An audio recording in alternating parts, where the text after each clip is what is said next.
한국 네티즌들은 해리와 한송희 사이의 류준열을 둘러싼 미스터리한 갈등에 대해 반응했다.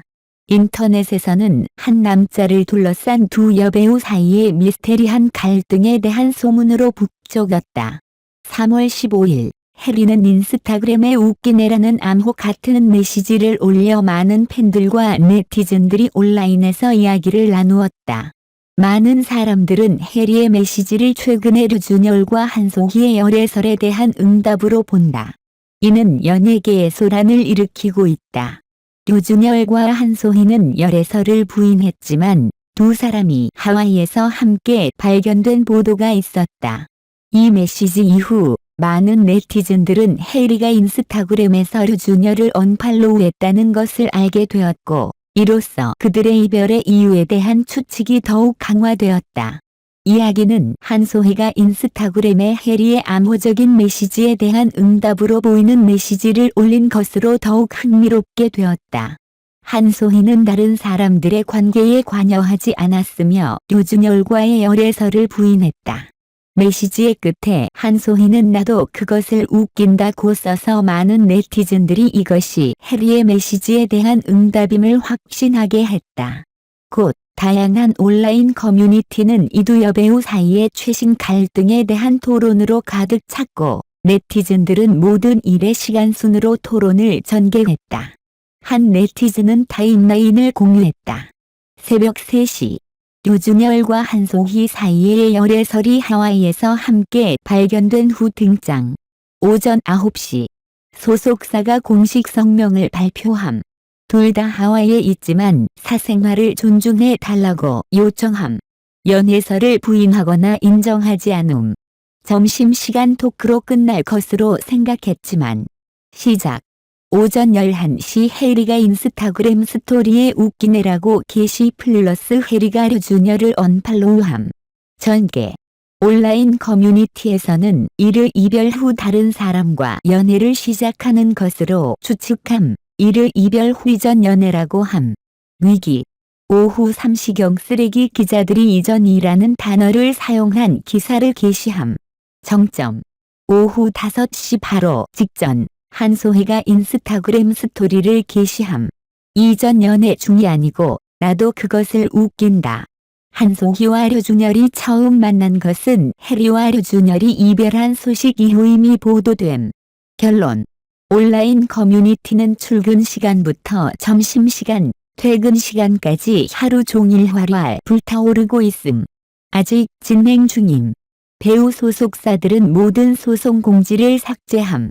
한국 네티즌들의 댓글은 와, 고양이 싸움이다. 한송희가 칼을 든 개 사진 올린 거 왜임? 그럼 그들은 사귀는 거야. 그럼 해리가 류준열과 헤어진 후에 한송희가 류준열과 사귀었던 거야. 그냥 그녀가 그를 안 사귀고 있단다. 그게 다야. 왜 사람들은 해리를 지지하고 위로하는 거야? 한송희가 이별 후 이전 연애는 아니라고 했는데 소셜미디어 없었으면 어떻게 됐을까? 그들이 스스로 해결하게 두자. 드라마보다 더 재밌다. 황의조의 처남이 음란 동영상을 유포하고 협박하여 징역 3년을 선고받았다. 황의조의 처남은 황의조에게 음란 동영상을 유포하고 협박한 혐의로 제1심에서 징역 3년을 선고받았다. 판결 이후 여성 피해자들은 가벼운 형량에 불만을 표명하며 황의조가 처음에 동영상을 촬영한 것으로 기소되어야 한다고 주장했다. 서울중앙지법 제31 형사합의부는 3월 14일 황의조의 처남에게 특정 범죄 가중처벌 등에 관한 법률 위반, 복수 협박으로 징역 3년을 선고했다. 법원은 또한 처남에게 40시간의 성폭력 치료 프로그램을 받도록 명령하고 아동, 청소년 및 장애인을 대상으로 하는 기관에서 3년 동안의 고용금지를 부과했다.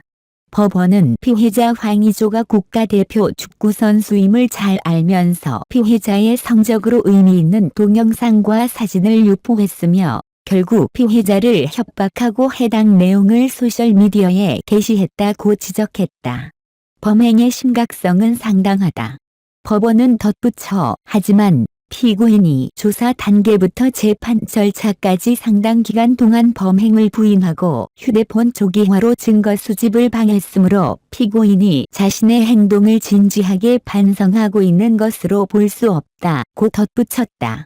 그러나 법원은 피고인의 지연된 자백, 이 사건 이전의 정통한 기록, 황의조 외의 다른 피해자들을 확인하기가 어렵고 피고인이 황의조와 화해를 추구하고 있다는 사실을 고려했다고 선고 이유로 밝혔다. 판결 직후 여성 피해자 측의 법률 대리인은 기자들에게 불만을 표시했다. 대리인은 이 사건을 보는 사람은 황의조가 유일한 피해자인 것으로 생각할 것이라고 말했다. 그는 또한 피고가 유포를 혼자 실시했다고는 할 수 있지만 만약 황의조가 처음에 음란 동영상을 은밀히 촬영하지 않았고 여성 피해자들의 동의 없이 내용을 촬영하지 않았다면 유포할 자료가 없었을 것이라고 강조했다. 법률 대리인은 법원은 황의조의 지위를 국가대표 선수로서의 중요성을 강조하면서 동영상 유포의 사회적 파급력을 강조했지만 남녀가 함께 있는 경우 은밀한 동영상이 유포될 때 사회적 명예에 대한 피해가 진정으로 동등한지에 대한 고려가 부족한 것으로 보인다고 비판했다. 그들은 한국 법원은 디지털 성범죄 피해자들이 경험하는 내재적인 두려움과 고통을 제대로 인식하지 못하고 있는 것으로 보인다고 강조했다.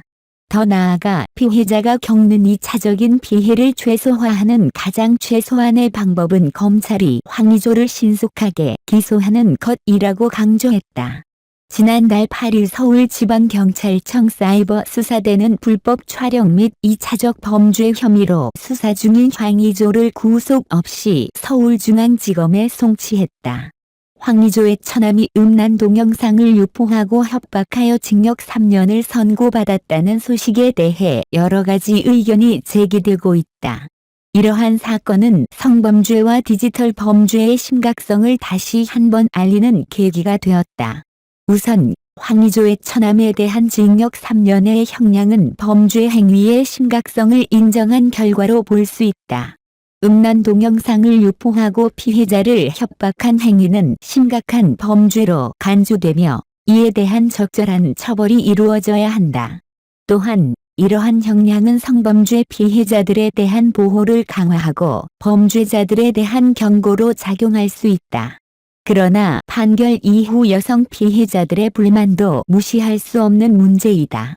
여성들은 황의조가 음란 동영상을 촬영하고 유포한 초기 범죄자로 기소되어야 한다고 주장하고 있다. 이들은 피해자가 아닌 황의조가 범행의 근본적인 주체라고 보며 그에 대한 책임을 강조하고 있다. 이러한 주장은 성범죄에 대한 인식과 피해자들에 대한 지원을 높이는 데 중요한 역할을 할 수 있다. 이러한 사건은 또한 디지털 시대의 새로운 범죄 유형이 등장하고 있다는 점을 보여준다. 음란 동영상 유포와 같은 디지털 성범죄는 피해자들에게 큰 고통을 안겨주며 사회적인 문제로 대두되고 있다. 이에 대한 철저한 대책과 법률의 개선이 필요하다. 마지막으로 이 사건은 범죄와 성평등에 대한 사회적인 대화를 촉발하고 있다. 여성 피해자들은 범죄에 대한 더 강력한 처벌과 성범죄에 대한 인식 개선을 요구하고 있다. 이러한 요구에 대한 적극적인 대응과 피해자들에 대한 지원은 성평등과 사회 안전을 높이는 데에 기여할 수 있다.